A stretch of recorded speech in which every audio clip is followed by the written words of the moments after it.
नमो नमः संस्कृत। आज हम पढ़ेंगे कि उस वर्णों का उच्चारण हम कैसे करते हैं। किस स्थान के हमारे शरीर में जो अंग है, मुंह है, जिह्वा है, कंठ है, तालु है, उसे किस स्थान से किस वर्ण का उच्चारण करते हैं, आज हम इस चीज को पढ़ेंगे।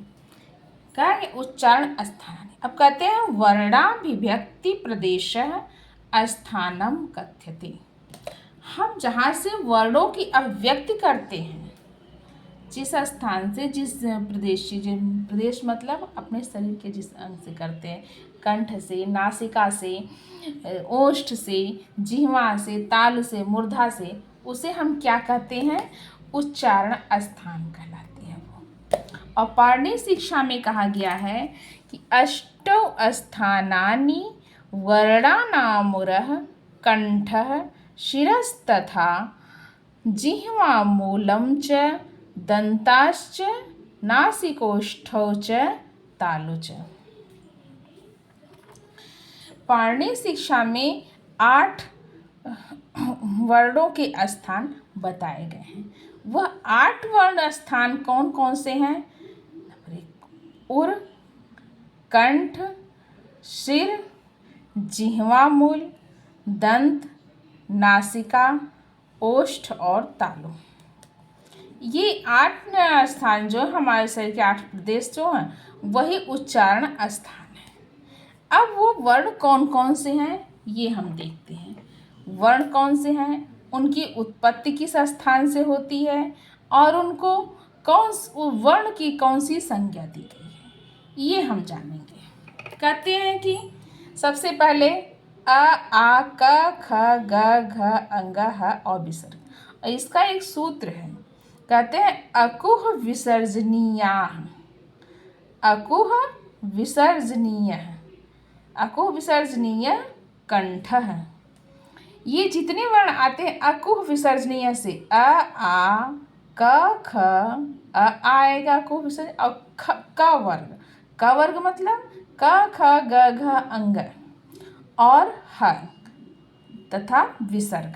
ये सारे शब्द, इनका उत्पत्ति स्थान क्या है? कंठ है। इसे हम कहाँ से बोलते हैं? कंठ से उच्चारण करते हैं इसका। और इसकी वर्ण संज्ञा क्या दी गई? कंठ्य है।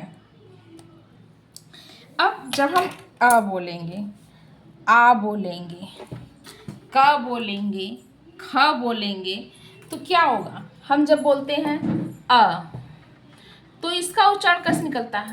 कंठ से निकलता है। अ, आ, क, ख। तो हम कहाँ से बोलते हैं? कंठ से, यानी गले से, कंठ से बोलते हैं, तो इसको कहते हैं कंठ। अब दूसरा आ जाता है ई, ई, च, छ, ज, झ, य और श। इसका भी एक सूत्र है, कहते हैं इसको ईचु यशा नाम। क्या बोलते हैं? ईचु यशा नाम तालु है। ईचु यशा नाम मतलब ई और ई, च वर्ग में जितने शब्द आते हैं, च, छ, ज, झ, इ और यशा नाम, य और तालव्य श, इनका उच्चारण कहाँ से करते हैं? तालु से। अब बोलिए आप, ई, च, छ, ज, इन सब को उच्चारण करने में हमारे तालु का, मुंह के अंदर जो तालु है उससे उच्चारण होता है। जिह्वा हमारी क्या करती? उसको स्पर्श करती है, इसलिए कहते हैं ईचु यशा नाम तालु। इसका उत्पत्ति स्थान तालु है और इसकी वर्ण संज्ञा क्या है? तालव्य। अब तीसरा आता आपका री, री, ट, ठ, ड, ढ, अड़ और र मूर्धन्य श। इसका भी सूत्र है री टू रसाणाम मूर्धा।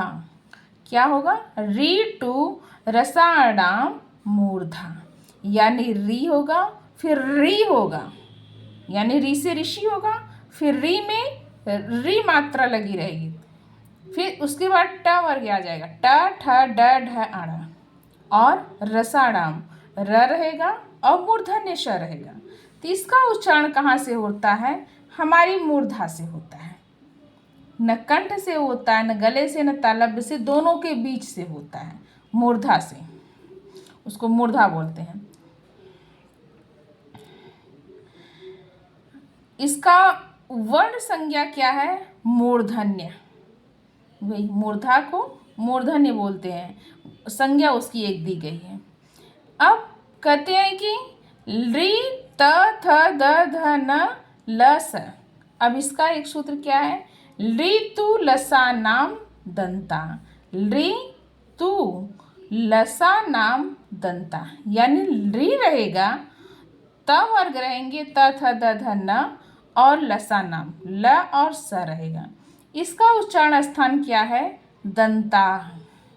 यानी कि जब हम इसका उच्चारण करते हैं तो हमारी जिह्वा क्या करती है? दंत को स्पर्श करती है। जैसे ली बोलिए, ली, तो जब तक हमारी जीभ जो है वो दांत तक नहीं पहुंचेगी, ली का उच्चारण री नहीं कर पाती, ली। फिर त थ द ध न ल स, ये सब क्या है? दंत से उच्चारण किए जाते हैं, इनमें दांतों का प्रयोग होता है। तो इसकी वर्ण संज्ञा क्या है? दंत्य।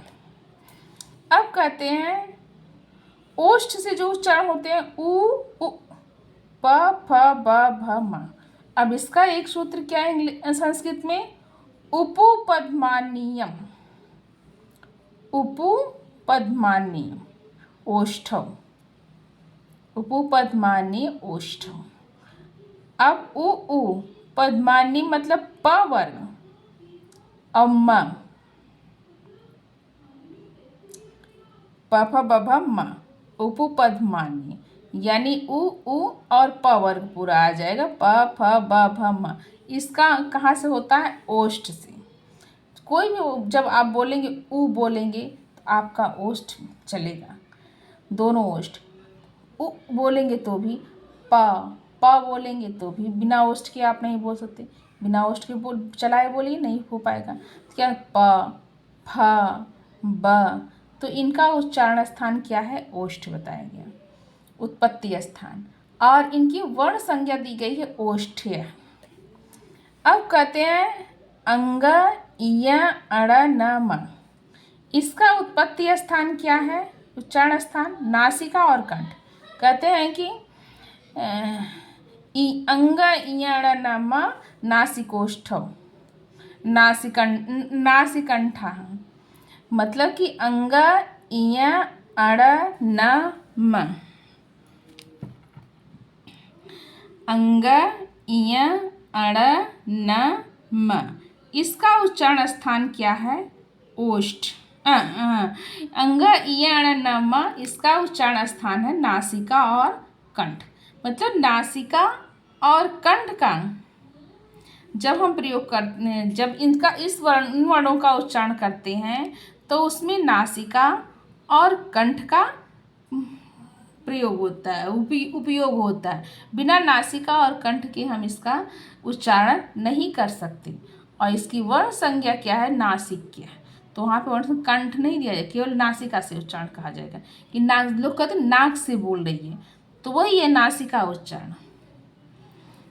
अब ए ऐ कंठ तालु। अब ए और ऐ स्वर का जो हम उच्चारण करते हैं उससे किस जगह से करते हैं? कंठ और तालु से करते हैं। इसका वर्ण संज्ञा है कंठ तालव्य। अब ओ औ कंठोष्ठम, इसका सूत्र है ओ औ कंठोष्ठम, मतलब ओ और औ का उच्चारण हम कंठ और ओष्ठ से करते हैं।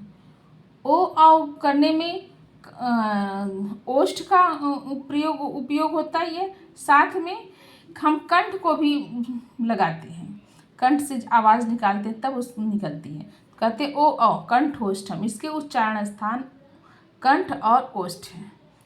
और वर्ण संज्ञा क्या दी गई है? कंठोष्ठ है। अब कहते हैं व दंतोष्ठम, वकारस्य दंतोष्ठम। व का उच्चारण दंत और ओष्ठ से होता है। इसका वर्ण संज्ञा क्या है? दंतोष्ठ है। अब आता है अनुस्वार नासिका, यानी अनुस्वार का उच्चारण हम किससे करते हैं? नासिका से करते हैं। इसका वर्ण संज्ञा क्या है? नासिक्य। अनुस्वार का उच्चारण नासिका से, जैसे कंगन बोलते हैं, कंगन नहीं बोलते, कंगन। तो हम क्या करते हैं? न का उच्चारण नासिका से निकालते, कंगन। मंथन, तो न से ये जो अनुस्वार लग जाता है, बिंदी लग जाती है, उसका उच्चारण हम किससे करते हैं?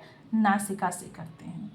अगर आपको यह वीडियो पसंद आए तो लाइक, सब्सक्राइब और कमेंट जरूर करिएगा। धन्यवाद।